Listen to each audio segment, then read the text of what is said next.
This is a Smitty Middy Show web exclusive. Welcome back to another Smitty and Middy Show web exclusive brought to you by Kev's Cards, your one-stop shop for amateur trading cards. Joining us today, Brendan McCarthy and Ken Stapon joining us from Not Another Leafs Pod. Boys, thanks for joining us today. It's a pleasure to have you. Tyler, Noah, happy to be here. Thanks for the invitation. Thanks, guys. Smitty and Middy sounds like a couple of third-line wingers right there. Oh, third line. I was okay. Wow. I was a second Utility line. players. I was a second line defenseman. All right, I was that kid that was. I was that kid that was 6'3" in grade 9. And hey, man, yeah. I appreciate that. My coach actually used to refer to our line as the dinosaur line because we were all about 6 foot, 6'1" at least, and just could not skate at all. We were just out there like three lumbering idiots on the ice. So -3 it wasn't the most graceful. Yeah, exactly. It was getting pretty chilly on the dinosaur line in the plus-minus category. So we'll just leave it at that. It was every year when I showed up, it was like, all right, guys, let's work on the power play. PP1, Middleton, let's go to the front of the net. Oh, come on. I don't want to just stand here and Big get bodies chopped out at front. for a bit. Yeah. It was just the way out of it. Somebody has to do it, right? I know, exactly. It's We were talking before about how we're all Leafs fans, but there's somebody here that maybe isn't. And I'll give you a hint on what team he cheers for. They only have 2 wins. Three wins. Sorry, 3 wins this year, and guaranteed a lottery pick, I think. Well, one of them against Toronto, if I understand who you're alluding to. So, hey, listen, there's no shame in being an Ottawa Senators fan. Then in large part, they've had more success in the playoffs over the last 10 to 15 years than Toronto has. So obviously going through a rebuild now, had to ship a lot of key pieces out of town, but some really nice looking young players for Ottawa. So I'd expect the future is very bright in the next 2 or 3 years for that franchise. Yeah, Anytime I try to bring up past playoff somewhat success, he shits on me anyways. So. Well, all I say is that, I mean, when you have 8,000 people in a building in a conference final, it's tough Here we go again. It's really tough to be on top of that, boys. So let's talk about some Leafs, because that's what we're here to do. That's what we want to do. A huge recent winning streak just brought to the end last night. What did you guys see about last night's game with, I think, the rivalry of the Montreal Canadiens and the Toronto Maple Leafs? It's back. It certainly is back. And I think it's a really exciting thing for hockey fans that Montreal and Toronto are both at the top of the Scotiabank North Division. I think that's going to make for a lot of difficult games down the stretch here, as I believe now they still have 7 or 8 contests against each other through the rest of the season. And the game last night was just a big pushback game for Montreal. Although I thought Toronto was the better team through the first 2 periods, Montreal was due for a win. They were 0-2 against Toronto coming into this season. They've been on a little bit of a slide lately. And to be quite frank, that game meant a lot more to the Montreal Canadiens than it did to the Toronto Maple Leafs, as Brendan McCarthy was outlining on our podcast that we just recorded before this. If Toronto had won that game, they would have been 7 points clear of Montreal for first place in the division. And once you start talking about 7 to 10 point range this early in the season, that could be insurmountable for a team down the stretch. Yeah, and really a must win for the Habs. It's the difference of 7 points versus 3. So they were able to close the gap effectively, and they don't play for another week now. The Leafs have to go through a 3-game mini set before they tangle with the Habs once again. But Claude Julien was stressing before the mini series started between Montreal and Toronto that the Canadiens need to be disciplined. They need to play heavy because they know the highly skilled offense that the Toronto Maple Leafs possess. And, a lot of people were saying that it was weird how Julien chose to scratch Thomas Tatar, but that made for a new look line. You saw Toffoli, Deneau, and Gallagher building instant chemistry, and that was the difference. And they were able to just play their Montreal Canadian wear and tear physical game, and you expected pushback, and Toronto got it. So kudos to Montreal. Yeah, and the talk going into this game specifically was how the Leafs got outplayed in the past 2 games. Really, I don't even think it's really up for debate. They were outplayed, but those are the games that the Leafs found a way to lose over the past four years, let's say, where a close game like that, you could almost a 1 or 2 goal lead in the third period was probably the scariest thing for a Leafs fan forever. And then now they somehow have the ability to win those games. It's something that's been highlighted a lot. And I think whenever you look at a losing streak, or you look at a winning streak for that matter, either way, losing streak, there's usually a couple of games that you deserve to win that you came away with a negative result. And during a winning streak, there's certainly usually a couple of games that you may have deserved to lose that you ended up coming away with the win. So for the Maple Leafs, you highlighted the 3rd game against the Canucks. I thought the Canucks were the better team, but they get a couple of goals in the 3rd period, are able to eke out the W. Against the Canadiens on Wednesday night, similar thing. they're sort of getting outplayed by Montreal in large part for the majority of the game. And then they're able to get a couple of quick goals. I think believe it was just 11 seconds apart in the third period that put them up by 2. And then they're able to put it on ice with an empty netter by Zach Hyman. So certainly I think Montreal and Vancouver deserve better results in either of those 2 games, but Toronto was able to come out with the win. I thought last night Toronto was likely the better team through the first 2 periods, but Montreal was able to flip it on in the third, out shooting the Leafs 12-6 in that frame and get a pair. And, BMAC mentioned it was Toffoli and Gallagher who get both goals for the Montreal Canadiens. So that new look line really paying dividends for Claude Julien, and an essential win for the Canadiens to stay within striking distance for the top team in the division. Structurally, the Leafs game has been much more sound, much more crisp. I mean, remember the old narrative when Matthews and Marner were breaking into the league? Leafs just outscore their problems. Defense needs work. Like they'll beat the Jets 7-5 or, run away with an 8-5 win or something. But now they're starting to adopt a more defense-minded game, but they still also let their top dogs go. Like Keefe isn't afraid to run out his top guns when it really matters. And their ability to close out tight 1-goal games has been the difference. They're learning to close hockey games, and it's doesn't always have to be pretty. And, when you get to the playoffs and a deep team, a deep contending team, a perennial contending team, you're going to have to fight and scratch for those 1-goal wins. It's not going to be as I said, 7-6 or 8-5. Yeah, and I think what we have seen too with the revamped defense and the heavier defense, but mostly the guys that they're not going to make that big mistake. We've seen it for years where whoever it's going to be, maybe it's Gardner, he pinches low on in a playoff game and he gets beaten, and all of a sudden it's down in the back of the net. Like they don't make that one mistake where you go, what were they thinking? Like that doesn't happen, and that it's refreshing as a Leaf fan to not be frustrated watching games. And from the outside looking in as well, for me, like we talked about it, not a Leafs fan, but like when I sit and watch games with someone like you, and over the years you're seeing it now a little bit less frustrated with some of those small mistakes. And I think that is a huge thing for the Leafs moving forward, is fix those small mistakes. If you lose some tight ones, you're going to lose tight ones. It's hockey. But if you fix those small mistakes moving forward, in the long run, it'll help you. I think what you guys are outlining is what's been a big emphasis for Sheldon Keefe moving into the season, and that's been consistency in the defensive effort that's put out there. We talk so much about will over skill, and we ultimately saw that for the Maple Leafs in that 5 play-in series against Columbus, was that Columbus wanted it more.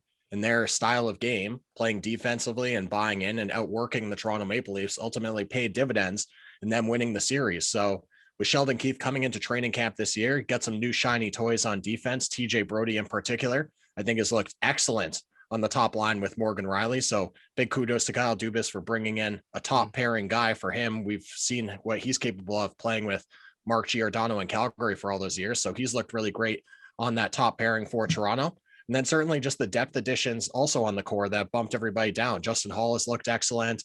Zach Bogosian has really filled the third pairing well for the Leafs. And also just an ultimate, the forwards are buying in to that style of game as well, just keeping all the shots to the outside, lower probability scoring chances. It's been a real team effort to this point in the year, and they've seen the dividends paid by the lack of goals being scored against them. And Freddie Anderson has looked much better, at least numbers wise, between the pipes to this point in the year than he's looked in the past. And maybe the biggest thing for me is that with Brody, kind of being more of a reliable defenseman, Riley has been able to play his style of game, what he wants to do. He doesn't have to worry about, do I have to cover for a mistake somewhere? He's allowed to play his offensive game, and that has really come across in his confidence, I think, watching these games. Right. And you look at the past, who Riley has been paired with: Cody Franzen, Ron Hainsey, Cody Ceci. I mean, not exactly partners where you can really elevate your game and feel more comfortable in your role. And as we know, Riley always likes to jump in on the rush. He's an offensive-minded defenseman. And let's not forget, too, guys, the Leafs have a lot of key depth pieces coming off the IR quite soon. Joe Thornton, Wayne Simmons, Nick Robertson. They've had to kind of have a makeshift bottom six and adjust on the fly, but their depth have been very, very strong of late. And once, Jack Campbell as well. So he's going to be coming back shortly. So once they get all those depth pieces back, it's certainly going to round out their bottom six, no doubt. A couple of the guys you named there, new additions to the Leafs in this season. Is there one of those guys that has been really impressive to you so far through the first quarter, 2/3 of the season? Well, it was tough to say for some of those guys as Robertson in his first game really didn't get a sniff. He was basically out in the first 10 minutes and then he was out for a couple of weeks. So we haven't really gotten a good look at him. I think Simmons as an addition has brought a real different look to this forward group. And I think both on the ice, off the ice, he's just such a respected player in the league. He brings, accountability to the locker room while at the same time bringing accountability to other players on the other team by enforcing the code of conduct. And we've seen this before in the past. And I'm not going to be the guy out here that's saying, old school fighting needs to happen all the time and bring back those brutes on the third and fourth line. But I do think that there is a code in the NHL that players hold other players accountable. Having Wayne Simmons in the lineup for the Leafs gives them a player who's not afraid to drop the gloves and not afraid to protect his teammates, which is something that the Leafs haven't really had over the past several seasons. I know they brought in Clifford a year ago, who sort of filled that role, but never really looked comfortable in the bottom six for this team. And Simmons is also contributing with a couple of goals here or there on the score sheet, which I think has really been positive for Toronto. As for Joe Thornton, I think that there is still a little bit more that we'd like to see out of him and see if he can continue to build on that early season chemistry that he had on the top line with Mitch Marner and Austin Matthews.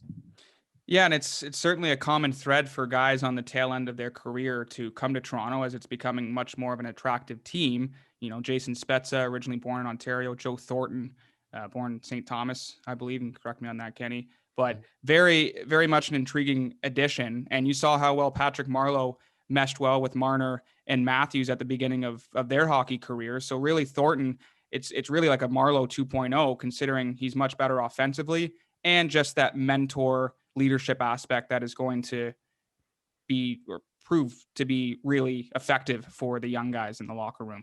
And much cheaper. Exactly. Not 6.25 mil. Yeah. We talked about it before the season. We were talking to the Talking Leafs or the Talking Buds podcast gentleman before, and we talked about going into the season, what do we think of Joe Thornton's going to be? And I mentioned that we've seen times where I think other players on other teams have taken advantage of guys like Matthews and Marner and have taken runs at them with really no consequence because there weren't guys that could stand up and throw that weight around. And you see it with Simmer. Kind of early in the year, he's not afraid to drop the gloves. If you're going to take a run at one of these stars, he's not afraid to come after you. He's not afraid to throw some hands. And it puts some responsibility back on the other team to maybe respect these players because they're forced to, if that makes sense. No, certainly. And I think just as much as it's on the other players that they brought in to sort of, pull that sort of weight. And I think Zach Bogosian is another guy who on the back end would not be afraid to drop him if push came to shove, excuse the pun.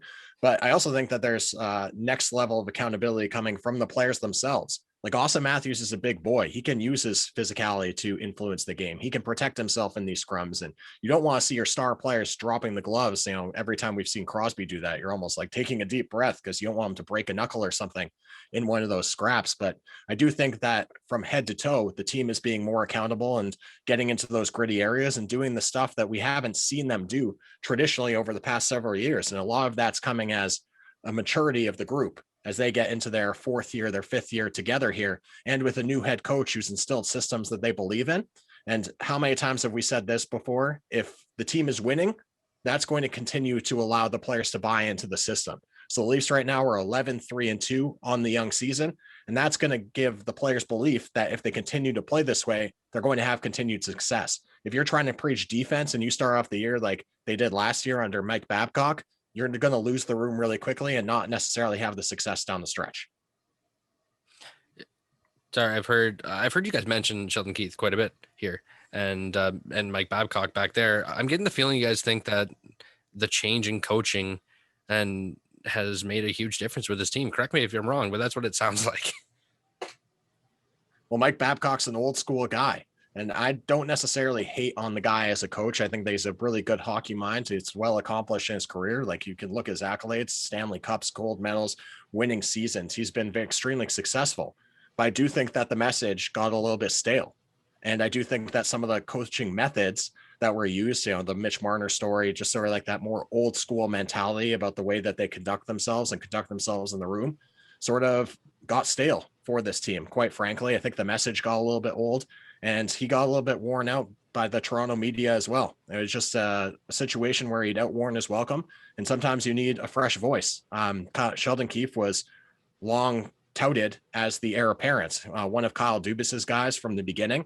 And I think that since he's come in, the team has really responded well to his coaching styles. And now looking at the way the team's performed out of the gate, with him able to instill everything they want to right out of training camp, rather than just taking over in the middle of the season, I think it's worked really well for this team.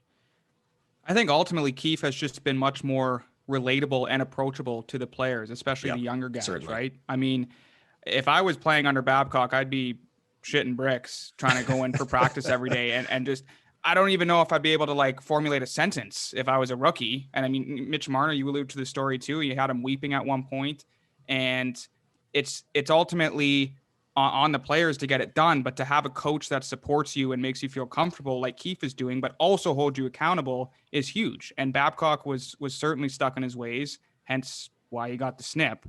And with Keefe too, remember, he already has a chip with the Marlies, and a lot of those guys like Engvall and Adam Brooks, Justin Hall, thank you, Travis Dermott, there's that familiarity aspect, right? So they're already they are accustomed to Keefe's coaching style, and it's certainly been a good transition for Marlies guys who've been groomed by the organization to make that transition into the NHL. Yeah, well, we see that all the time with coaches, right? I mean, sometimes you just bring guys in who, like you said there, Kenny, he's a fantastic coach, has a fantastic resume. It just doesn't work, right? And sometimes you bring in that new face and it changes things up. It changes the morale in the room, and it works. I don't want to like just shit on the guy either, but I was at a pristine referee camp. I'm a hockey official, so I was at the ref camp, and somebody asked the question to a former official, who was the worst coach to work with, and it was Quick, and it was Mike Babcock, and they said that he would sometimes call you over. Somebody would come over, Matt's at the time or whoever would come over and say, hey, I guess not Matt's, but whoever it was, Dion would come over and say, hey, Babs wants to talk to you. So we go, okay. And he'd kind of get close to the bench, and Babcock would look at him, shake his head, and just walk away. Wouldn't say two words to him. He wanted you to know that he was the highest paid coach and he was better than you. And maybe that dripped down to the players where, you know what, I am the best coach in this game, and you better listen to me. And that doesn't work well with the young players. And I think you touched on what was a feeling in this market, especially towards the end, was that this was about Mike Babcock. The ego became a big problem, and whether or not that's true or not, we've heard former players attest this. We all know about the scratching Mike Modano on game 1499 on the last game of the year, so he can't get to 1500. We know about him scratching Jason Spezza for the outdoor game, or the opening game of the season rather, in Toronto, after he chose to sign here. It's always been stories associated with the ego, and ultimately that became a big problem. And like you said, when you're getting paid that much money and you're in the market like Toronto, you're going to have the spotlight. The problem was that he wanted the spotlight to be on himself rather than on the crest in the front of the jersey, and rather than about the players. So certainly ultimately that whole mentality ends up wearing out his welcome. And we can't even hate on the guy. He's just collecting a paycheck. Well, now he's actually working for NBC, but not a bad gig. Just retiring to Saskatchewan and just collecting $6 million a year or whatever it was. It seems like the worst place for Mike Babcock, to be honest with you. Just the driest person ever. Now you're going to put him on TV. It seems like a terrible place for him. Yeah, well, you've seen like some of his hits for NBC, and he obviously came out and did a lot of the apologies and stuff. And they had the article in The Athletic that I believe was published by Pierre LeBrun outlining everything that happened with the Mitch Marner situation. And to be honest, a lot of it just seemed self-serving, because like, why the hell are you coming out with this now? And why are you publicly going on TV and apologizing for this? Because we haven't heard anything up to this point. For me, it just reeks of a guy who's trying to get back into the league. And in large part, this is a very effective way to do it. We saw what happened with Brian Burke at Sportsnet. Becomes an anchor for a little while, does a lot of analysis. Now he's back at the helm of the Pittsburgh Penguins. So that's certainly a way to do it. And I would not be surprised at all to see a team take a shot at Mike Babcock down the road here, as the NHL, for what it's worth compared to other sports, seems to have the biggest coaching carousel of any of the major four. It's just like, that guy gets fired from our division rival, and then this guy gets fired. We're going to fire this guy, and then we're just going to switch and see what happens. It's so peculiar. I think Babcock's tenure with NBC is going to be the equivalent of Tortorella's stint as an analyst with TSN. They're going to try. They're going to see if it works. It's not going to be maybe a month or two, but I just feel like it's going to be like how he would form his post-game pressers, just like mantras and all this like gobbledygook crap that reporters would just hear endlessly after each Leafs game. And I haven't really watched I've watched his opening stint, his first day when he had to come out and make it known that yes, the Marner story was true, but we'll see. I don't see him lasting too long though. I think you found the only other coach making that transition that might be worse, or might have been a weirder fit. Like the guy who hates the media so much. Like, yeah, I'll join the media, whatever, you're gonna pay me. Sorry, go ahead.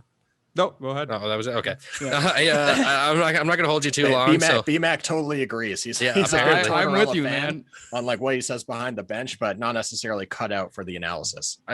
Like maybe our second episode, and I do not recommend going back to listen to the second episode because some of the worst podcasting happened early in this show, and I can guarantee you that. But listen, I can attest. Some of our episodes weren't the prettiest either. Man, when you go back and listen to some of the old episodes, you're like, "What were we doing?" But I did rip into Torts a little bit, where it was like, you have so many accolades in sport, in hockey. You're so good. Why do you have to be such a dick? Like, why? Like, there was no reason to me to be that big of a dick to the media. Like, just, it's part of your job, answer your questions and move on. That was pretty much my whole opinion. Yeah. And for whatever reason, Torts just hates the media. I don't know if a reporter just absolutely sandbagged him with some information that he wasn't supposed to leak or whatever the hell happened early in his career, but they have not had we'll call a productive relationship between that coach and any of the media groups. And, certainly when he was in New York, that was celebrated. And for me, like, as a guy who creates content and loves to talk about this sort of stuff, I wish more coaches were outright about their feelings the way that Tortorella is, because it gives us a great soundbite. It gives us something to talk about.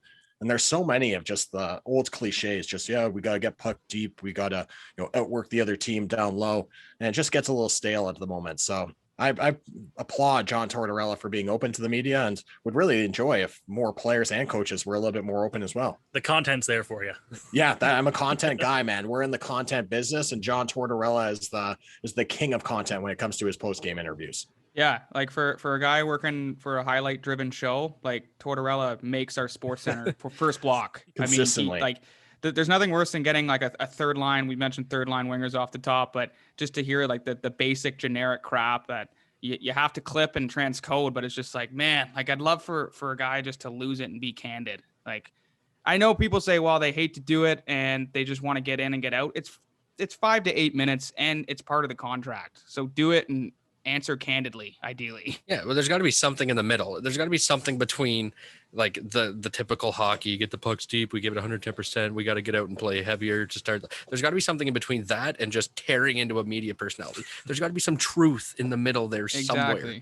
Yeah, I think that there probably is some common ground there. But for whatever reason, I think, again, we talked about hockey, and as far as the Big Four is concerned, they're the most reserved, I think, of any of the athletes. You get clips out of NBA players, you get clips out of NFL players. Even occasionally in the post game, you'll have a baseball manager tee off on the umpires. But in hockey, it's always very cut and dry. These guys are trained from a very young age not to give the media anything to talk about and keep themselves out of the spotlight. So then when you do get those little sound bites and clips, like whether it's Patrick Laine or Pierre-Luc Dubois basically saying that they want out, it's really refreshing for the media members who are covering it. So I don't know what they have to do to change it, but certainly hoping that this generation of players, which we've seen already of some of the younger ones coming up, emphasizing on social media and just sort of becoming more outright and transparent to their personalities, whether it's streaming on Twitch, as we've seen Mitch Marner do, or whatever it is in their, like we said, on their different accounts, is at least giving us a little bit of a look into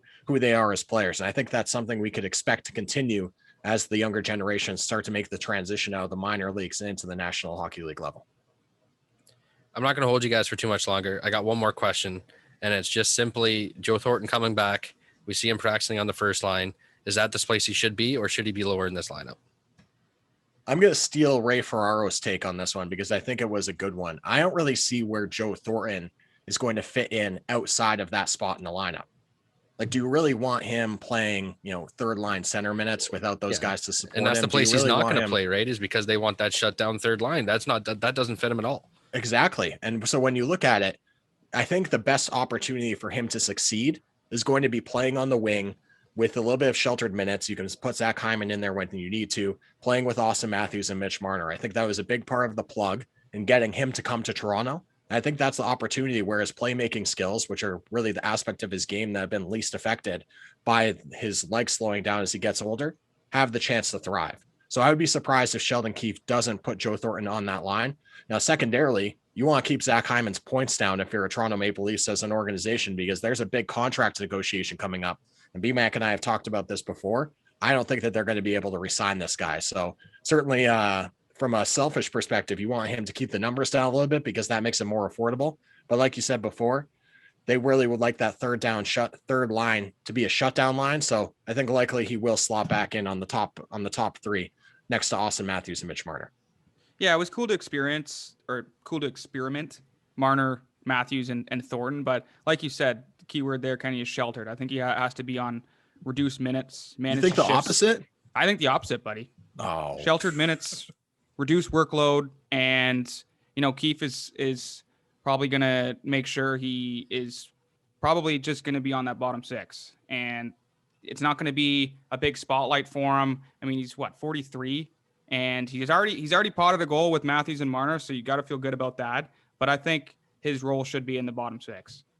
Hey, this is a great problem to be having as a Leaf fan, because usually we're arguing about backup goaltending and what the fourth line looks like, stuff that nobody cares about. Kidding. So it's really good to be talking about a top line and I mean, one of the most veteran centermen in hockey. So hey, I'll take this. Not a problem. Yeah.